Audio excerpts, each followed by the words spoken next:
Good morning everyone. मैं अभिषेक कुमार आपके लिए बायोलॉजी क्लास लेके आया हूँ। ये बैच क्लास आपको कंपटीशन के लिए है। तो चलिए हम स्टार्ट करते हैं बायोलॉजी के इंट्रोडक्शन से।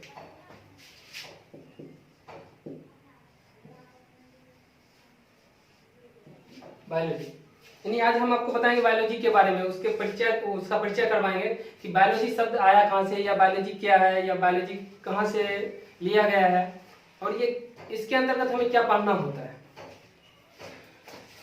तो सबसे पहले जानते हैं बायोलॉजी शब्द है क्या, यानी ये इसका निर्माण कैसे हुआ बायोलॉजी का।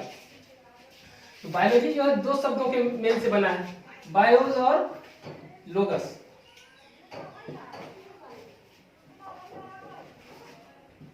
और यह ग्रीक वर्ड है, ग्रीक शब्द है। ये दो शब्दों के मेल से बना है, बायोस और लोगस। बायोस का मतलब होता है जीव, जीव या जीवन, जीव यानी जीवों का जीवन, और लोगस मीन्स होता है अध्ययन, यानी जीवों का अध्ययन बायोलॉजी के अंतर्गत ही किया जाता है। और ये दो शब्द के मेल से बना है। दो शब्द कौन से, बायोस और लोगस, जो कि दो शब्द है, ग्रीक वर्ड है। अब इसमें जानते हैं कि ये बायोलॉजी शब्द आया कैसे। जैसे किसी भी जीव, या मान लीजिए आपका नाम, कोई एक नाम रखता है, तो वो नाम किसने दिया होता है ना, कोई निकनेम दे दिया, या आपके चाचा दे दिए, मामा दे दिए, कैसे दे दिए। तो कोई भी नाम जब पड़ता है तो कैसे आता है, कोई रखते हैं तभी आता है। तो ये सबसे पहली बात है कि ये नाम जो है आया कहाँ से और किसने दिया। ये आपके मन में सवाल होगा कि नाम जो बायोलॉजी है ये शब्द आया कहाँ से और किसने इसका नामकरण किया। इसका नामकरण लेमार्क और ट्रेविनस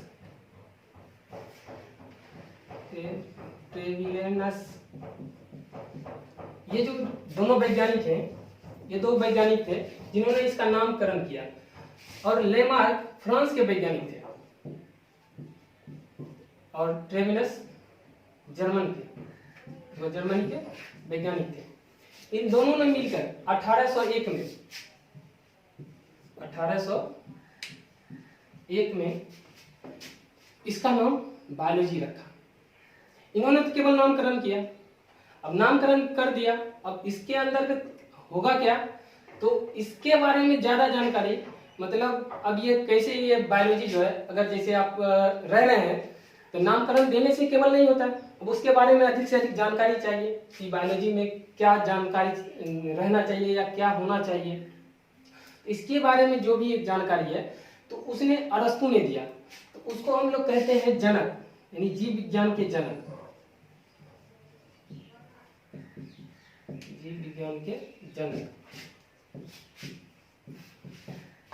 तो जीव विज्ञान के जनक किसको कहते हैं, अरस्तु को।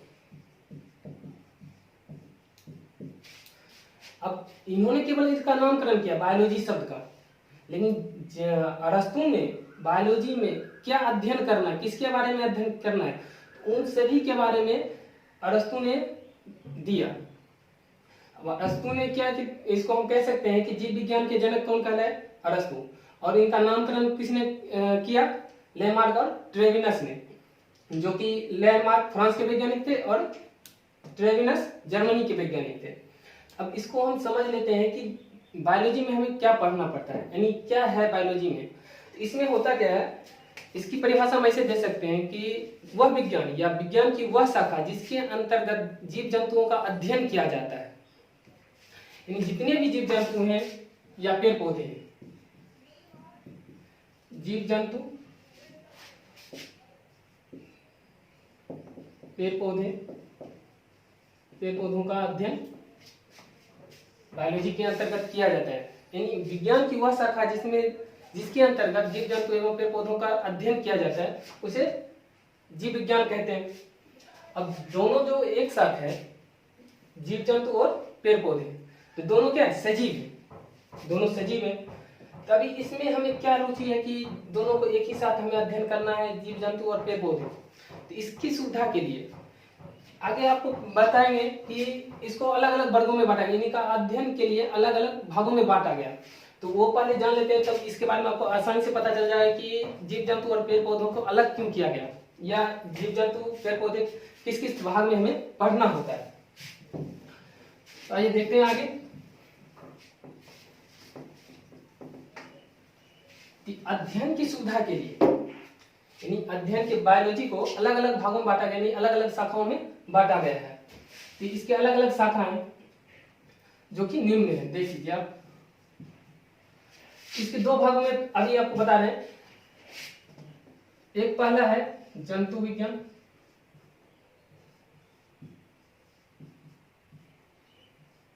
दूसरा है वनस्पति विज्ञान।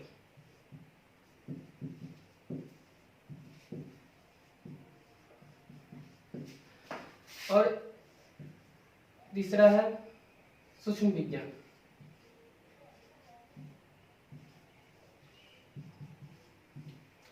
और इसके बगल में आपको दिख रहा है कि अनेक शाखाएं हैं इसके, ये सब शाखाएं हैं जो कि इसकी इसी के भाग हैं, जो हम बोल रहे हैं कि पेड़ पौधे जीव जंतु अलग अलग भागों में हम बांट रहे हैं। ये इसके सभी शाखाएं हैं, अनगिनत शाखाएं हैं, जो कि आप किसी भी बुक के सहायता से आप और भी शाखा का नाम लिख सकते हैं या पढ़ सकते हैं।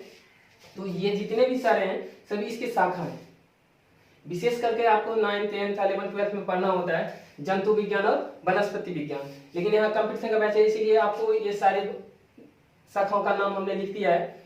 तो जंतु विज्ञान, सूक्ष्म विज्ञान और वनस्पति विज्ञान, इसके अंतर्गत जंतु विज्ञान के अंतर्गत हम जीव जंतु का अध्ययन करते हैं, जीवों का अध्ययन करते हैं, जो भी एक कोशिका हो, 2 कोशिका हो, इसका अध्ययन करते हैं।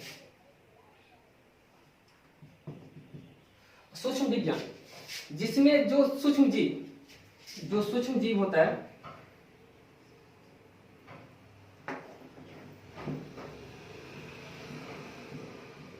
सूक्ष्म जीवों का अध्ययन करते हैं। वनस्पति विज्ञान, इसके अंतर्गत हम पेड़ पौधों का अध्ययन करते हैं।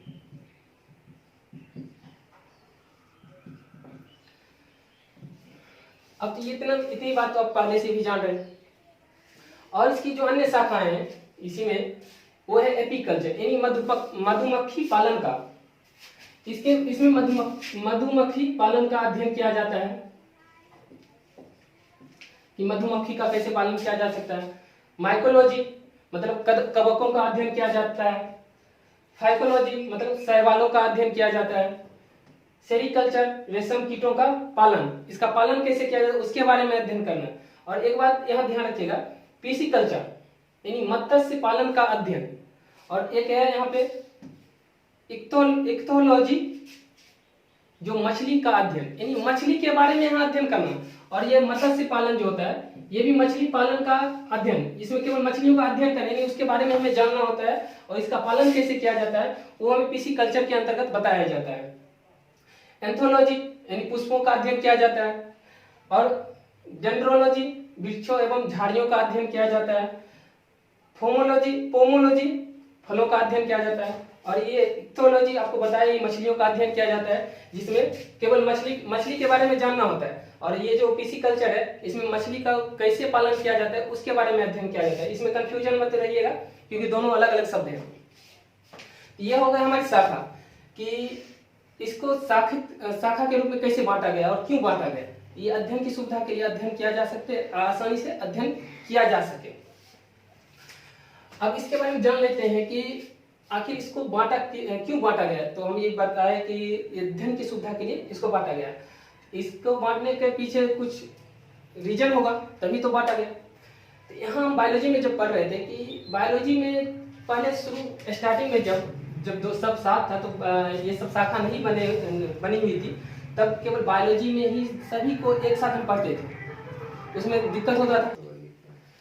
तो आप लोगों ने ये देखा कि जंतुओं का और पेड़ पौधों को जो अलग करके बांटा गया, तो एक ही पहले जो बायोलॉजी में सब था कि दोनों एक ही साथ पढ़ाया जाता था, मतलब दोनों को एक ही वर्ग में रख दिया गया। अब एक वर्ग में रख दिया तो इसके अध्ययन के लिए एक ही वर्ग में रख दिया, तो अध्ययन के लिए हमें बहुत कठिनाई होती थी कि जीव जंतु जो है, एक कोशिकीय भी, बहुकोशिकीय भी है, कुछ स्वपोषी हैं, परपोषी हैं। तो जीव जंतु जो भी है सभी परपोषी हैं, और कुछ एक आध जो है स्वपोषी भी है। लेकिन पेड़ पौधे जो है वो 100 कोसी है, दोनों का डिफरेंट रहता था। इसके लिए अब अध्ययन करने में क्या वैज्ञानिकों को असुविधा होने लगी, इसीलिए उन्होंने क्या किया, इसको वर्गीकृत कर दिया, यानी इसको बांट दिया कि भाई अलग अलग कर देंगे तो पर अध्ययन के लिए हमें सुविधा होगा। इसका एक वर्ग बना दिया गया, अलग अलग शाखा बना दिया। अब उस शाखा के अंतर्गत उसी जीव को अध्ययन किया जाएगा जो उस शाखा से रिलेटेड है। जैसे जंतु विज्ञान, इसमें केवल जंतुओं, जीव जंतुओं का ही अध्ययन किया जाएगा। जंतु विज्ञान में केवल जंतुओं का अध्ययन किया जाएगा। वनस्पति विज्ञान, यानी इससे सीधा हो जाता है कि केवल इसमें हम पेड़ पौधों को ही जानेंगे। सूक्ष्म विज्ञान, इसमें हम केवल सूक्ष्म जीवों के बारे में ही जानेंगे, अन्यथा हम दूसरे जीवों के बारे में हमें अध्ययन करने की आवश्यकता नहीं है। बाकी जो आप देख रहे हैं एपीकल्चर, माइकोलॉजी, फाइकोलॉजी, ये सब जो भी देख रहे हैं, इसमें केवल उसी जीवों का अध्ययन किया जाएगा, बाकी दूसरे जीवों का अध्ययन नहीं किया जाएगा। तो इसके वर्गीकरण से क्या सुविधा मिला कि हमें अध्ययन के लिए एकदम सटीक जानकारी मिल जाता है। अभी हमको जानना है सूक्ष्म जीव के बारे में, तो हम केवल सूक्ष्म जीव का बुक निकालेंगे और पढ़ लेंगे, क्लियर हो जाएगा हमारा। पेड़ पौधों के बारे में तो केवल बॉटनी का बुक निकालेंगे और पढ़ लेंगे तो क्लियर हो जाएगा। तो अब इसमें देख लेते हैं कि इनका जो है जनक कौन है। तो इनका भी जनक अरस्तु ही है, और वनस्पति विज्ञान के जनक को थियोफ्रेस्टस कहते हैं। थियोफ्रेस्टस को वनस्पति विज्ञान का जनक कहते हैं। और सूक्ष्म विज्ञान, इसके जनक लुईस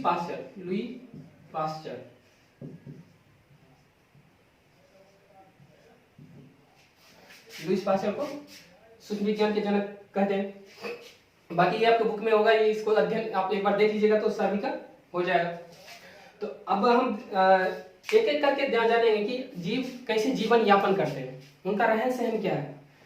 इसमें जितने भी जीव जंतु हैं, ये तो हमारा केवल बेसिक इंट्रोडक्शन था। आप इसके बारे में अच्छे से एक बार वीडियो को रिप्ले करके आप देख लीजिएगा अगर समझ में ना आए तो, क्योंकि ये हमारा केवल बेसिक कॉन्सेप्ट है, बेसिक इंट्रोडक्शन है, केवल बायोलॉजी में हमें ये पढ़ना है। अगले तो हमारा नेक्स्ट जो टॉपिक होगा वो होगा जीव जंतु का रहन सहन या जैव प्रक्रम, वो किस आधार पे वो जीवन यापन कर रहे हैं, या पौधे का हो या जीव जंतु का, अन्य जीवों का।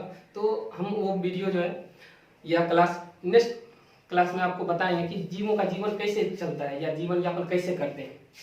तब तक के लिए थैंक्स।